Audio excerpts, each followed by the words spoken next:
This is the new 13-inch M5 iPad Pro, and there is no question. Writers like you and me do not need this. I mean, iPads, yeah, fantastic for us, all of them. And this is pretty much the best you can get. But it also costs the most. And what it gives you for that cash, I suggest writers do not need. And yet I'm a writer. I bought one. I'm very happy with it. And only slightly need to tell you about how great it is in order to convince myself it was a sensible buy.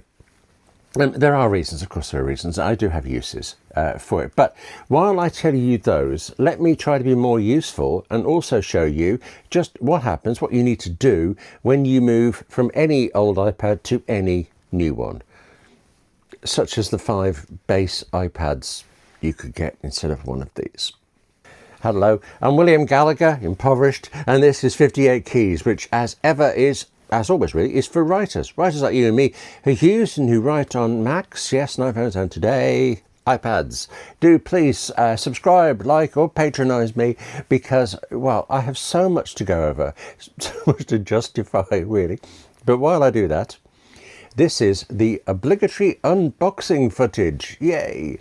And I should say, actually, I went all in and I also bought an Apple Magic keyboard and Apple Pencil Pro. Things I've wondered about the Pencil before. I only ever had one because literally found one.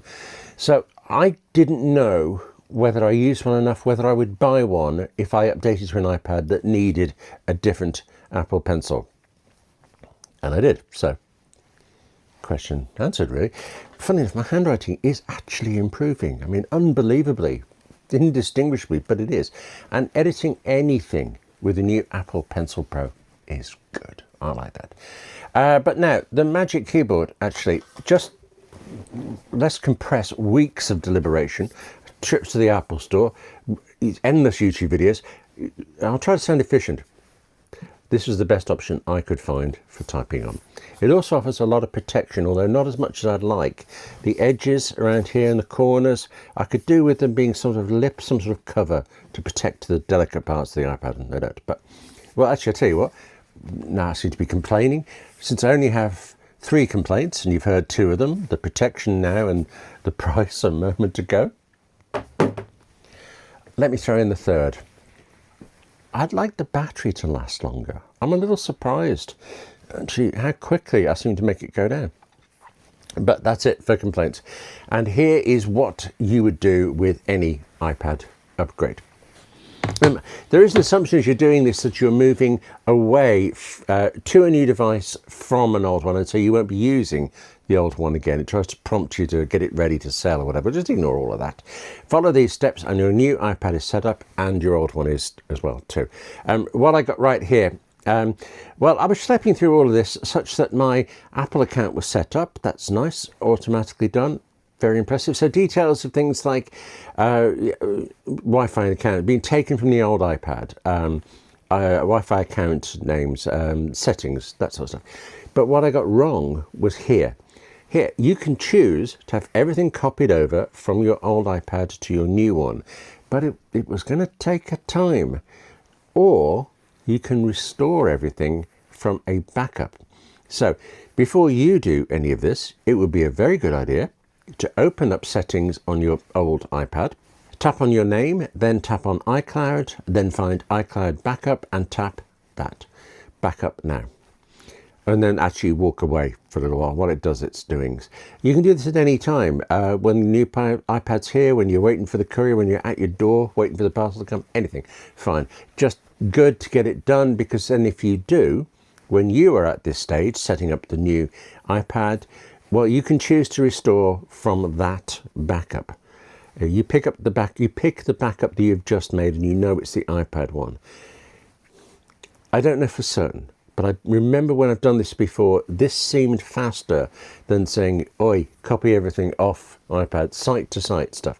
I mean, it might actually just be that it's the same speed, but restoring from backup lets you carry on working while it does that restoration job. I mean, real or not, perception or not, I recommend this restoring from backups so much that you'd think I'd done it myself. Well, I had in a way, for some reason, and I truly do not know why. When I did this, I saw only backups listed from my iPhone. And I don't know why I did this. I tapped go on. I tapped to restore my new iPad from my iPhone's backup. It put every single iPhone app I've got onto this shiny new iPad, whether I use them or not, remembered I'd got them or not. And where my iPhone is actually quite neat. It's got folders and all the apps available that I want, and others are kind of tucked away just in the app library. When they landed on the iPad, they came in full strength, no folders, nothing tucked away, just every single app lined up, filling many, many pages. So I don't want to tell you that it took me an hour to rearrange everything, delete what I didn't want and set up what I did want, because you'd hear me. Okay, but having got it all set up in the end, this is what is genuinely great about this M5 iPad Pro. Everything. But I'll start with writing, because I think that's the one you might least expect, or maybe I'm just projecting there, because I've never had a moment's problem or delay writing on my previous iPad, which was an M1 from 2021. I've been enjoying writing on this new one though, because it genuinely does feel faster. Now, I mean, I don't need speed. I'm not with a stopwatch. I'm not that fast a typist, but a faster iPad means it all feels more responsive. Think of it, do it, done. I'm never waiting for it. It's always waiting for me. Yeah. The script for this, by the way, was written on this iPad Pro. And I just enjoyed it. Actually, it was written using the Magic Keyboard. But I can tell you then, a huge part of this was also writing on the glass at that point. I just enjoy writing both. I enjoy it on the Magic Keyboard especially, I've got to say. That feels so good. Right? You're able to forget. Well, Magic Keyboard's kind of an over-the-top name, but you can push that away. It is different to the Magic Keyboard for the Mac, and okay, maybe I prefer the Mac's one, and it is definitely different to the Magic Keyboard for the iPad that I had on my older iPad, and no question it's better than that. It feels tremendous to type on, and while there is a temptation to say for the price it had better be that great, it actually is that great, and so I'm happy. I should also say, I just touched on this, but I have written quite a bit on the on-screen keyboard, and actually that's better than it was too, because of this. It's closer to a full sized keyboard. It has the number keys right there, so I'm no longer flicking keys or switching layouts to get to those. Then, sticking to what I suspect most writers would use an iPad for, there's watching videos. I fully accept that any iPad can play anything you throw at it, and besides, I have got a TV set in the living room, but the M5's iPad, the screen. Since I've got it, actually, I've been spending hours rewatching favourite films and TV shows just because they look so much better on here. On the day it arrived, for example, I was watching the latest Slow Horses episode on my TV, and then just to see, is the screen actually as good as I started to watch it again on here. It is unbelievable how much more cinematic that show is on here. Also, there's this. Forever. Right, I have had the brightness turned up pretty high on my devices, my iPhone, my iPad, particularly, and I'd actually even wondered if it were that my eyesight is getting old or something. For the first time ever, actually ever, I had to turn the brightness down on this one. It was hurting. Turn the brightness down on the iPad Pro. I also didn't know that you can fiddle with the display to get more on it. I accepted the defaults when I was setting it up because I didn't know any better. And I did start to think that everything was a bit big, really, a little large, a bit old man large stuff. But there is a display option that, just like on the Mac, actually offers you the choice of, well, Apple calls it more space. So you take that. I chose that. I get more on the screen. It doesn't feel like it's all shouting at me, kind of thing. Saying that about the Mac, though, that reminds me. I was actually concerned at first that my wonderful new Magic Keyboard was broken, because I would tap on the trackpad to do something and nothing would happen. I mean, perhaps you knew this already. It turns out that the iPad now has the same setting that the Mac does for external trackpads.